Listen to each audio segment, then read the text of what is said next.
अब इंतजार हो रहा है कि जिन 3 लोगों को दोषी घोषित किया है उन्हें अब क्या सजा सुनाई जाती है। अब अदालत की अगली कार्रवाई ये होगी कि सजा पर बहस की जाए। अब अदालत तय करेगी कि दोषी लोगों को क्या सजा देनी है।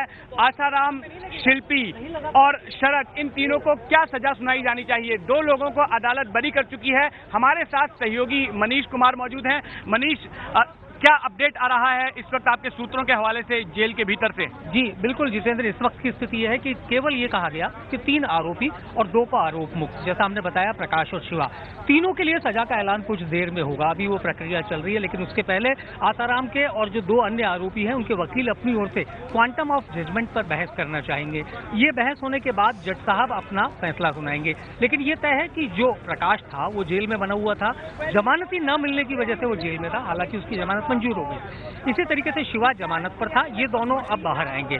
लेकिन आसाराम के लिए सबसे बड़ी मुश्किल ये है कि पॉक्सो एक्ट, जब बार बार कह रहे हैं कि उसकी उम्र को लेकर के नाबालिग है या नहीं, ये पूरा का पूरा फैसला टिका हुआ है। क्योंकि अगर 354 होती है तो 7 साल तक की सजा भी हो सकती है। आसाराम 4.5 साल से ज्यादा समय से जेल में है। ऐसे में देखना होगा कि उनकी सजा कितनी होती है और ये अब कुछ देर में स्पष्ट हो पाएगा। क्या ये आज ही सजा सुनाए जाने की प्रक्रिया आज ही कंप्लीट हो जाएगी या फिर इसमें भी तारीख पड़ सकती है, दिन लग सकते हैं, और कब तक हो सकती है, ये भी बड़ा सवाल है? जी बिल्कुल जितेंद्र, 1 बजे तक का कोर्ट का टाइम है। अभी 11 बजने में कुछ वक्त बाकी है।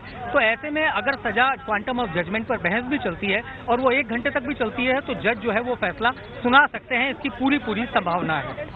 जी हेलो, तो बता रहे थे कि आज ही ये हो सकता है कि क्वांटम ऑफ पनिशमेंट पर जज अपना फैसला सुना दें। 3 लोगों को, आसाराम समेत कुल 3 आरोपियों को दोषी करार दिया है अदालत ने और 2 आरोपियों को बरी कर दिया है।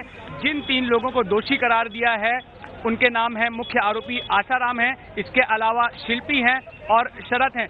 आप ये बताइए कि जो बाकी के जो दोनों आरोपी इनको दोषी ठहराया गया है उनका रोल क्या था, संक्षेप में बताइए। जी, शिल्पी छिंदवाड़ा के जो आसाराम का गुरुकुल है उसकी वार्डन थी। इसके अलावा जो शरद है वो इसका प्रमुख सहयोगी था। ये माना जा रहा है चूंकि जो पीड़िता है जिसने शिकायत की है वो छिंदवाड़ा के इसी आश्रम में रहती थी, तो जो पूरी कॉन्स्पिरेसी, जो पूरा षड्यंत्र रचा गया है उसकी मुख्य सूत्रधार शिल्पी को माना गया है। और ऐसे में शिल्पी को सजा अब चूंकि सुनाई जानी है तो उसकी जो भूमिका है वो इस पूरे के पूरे मामले में सबसे अहम हो जाती है। इसी तरीके से शरद जो है वो भी प्रमुख सेवादार है, छिंदवाड़ा के उसी आश्रम से उसका भी ताल्लुक है।